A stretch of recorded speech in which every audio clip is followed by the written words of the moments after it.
Red, are you a beach guy or do you ever have problems with the sun? I wish I do. My line of work, I'm not out in the sun much. Cellars, sewers, 1,000-year-old dungeons, my bread and butter.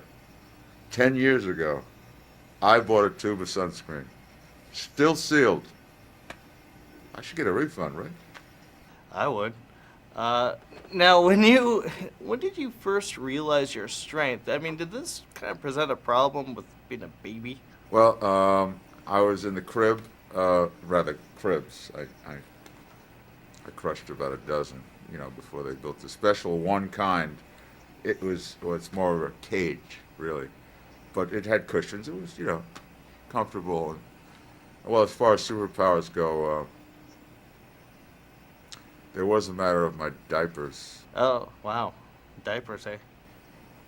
Nah, I better not get into that. The tooth fairies. Okay, let's talk about those, because those are pretty nasty little monsters. They're quite different from the ones that, take the kids' teeth and leave them money and such. They're kind of cool, actually. What do you think of them? Well, I can tell you this. I've killed hundreds of those suckers, and I never found one dime. No. I don't even think they have pockets, or pants, or underwear, for that matter. They're dirty, tiny little things. Don't like them. Okay, Red, what do you like to do to hang? I mean, to just chill out. What's your thing? That would be a killer combo of nachos and TV. I eat the nachos and watch the TV, though, strictly in that order. I mean, I tried it the other way around, but, well, the nachos, kind of boring to watch, Let's talk about your guys' characters in Hellboy. And you play these two characters, kind of halves, almost. A very evil half, a very noble half. Yes, well, that's quite interesting that you say that rather than just good, because I don't think it's as simple as that. And I don't think he's completely evil. You did say evil, though. Exactly. I think, we need to clarify that a little bit, don't we? Yes. I don't think he's completely evil. I don't think so. Not at all, actually. I mean, I think he completely believes in what he's doing, and he's doing it really for the sake of his people. I mean, there might be a little bit of a selfish... See, what would have been nice is that, obviously, as Princess Noir taking the higher road and being so... perfect in every way. I wish you could have had my point of view in the movie, because then we wouldn't have all this conflict. There'd be no problem. You know what I mean?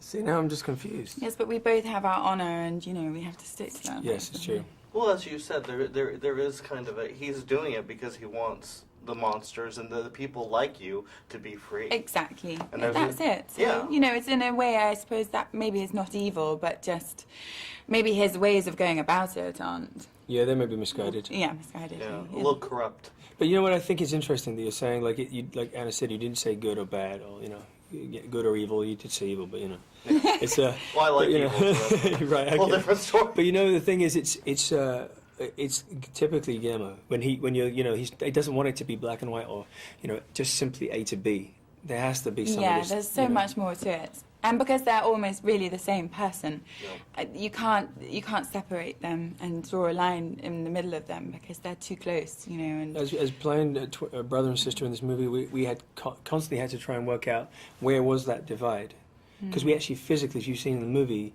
if one of us is injured and we bleed, the other bleeds. So it's like, how do you define yourself, which is a debate that we had. You had these pretty intense roles and intense scenes. What's it like sitting in makeup for that long and having to do this emotional work like both of you have done? Well, I think you just find a way of trying to use it and make it helpful, because that's all you can do, exactly really, isn't it? Yeah, when you feel claustrophobic, and I mean, in a way, with our choices, I think there is a claustrophobia about we're kind of given this predicament that we have to both choose. And like you say, with a lot of acting kind of moments, you have to use sensations and feelings in character. Because you can't get rid of them, you can't do They're anything not about the going fact anywhere, that you've got really. your makeup for 4 hours, and you've got makeup artists coming on and fiddling with you 2 seconds before the camera starts rolling. So, you can't swat them away as much as you'd like to. So you just have to try and use it. I didn't want to swat them away. Oh, okay. I do. I don't really like someone coming fiddling with me all the time. Why?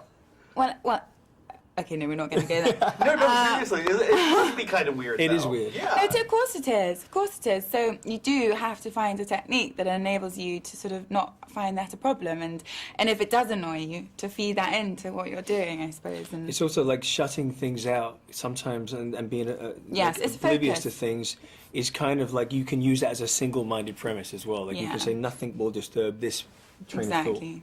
It's a good focus exercise. Yeah, because especially if you're a method actor going in and you have to have your 5 minutes of peace, don't touch me, and then suddenly, oh wait, you got a spot here. I don't know how much. I don't know how Guillermo would respond to that. Like I need my. No, 5 because minutes. you have to respect that other people have got their jobs to do too, and it can't just be all about you and your performance. You know, it's a team effort, and everyone has their job. So I don't think you can be precious like that.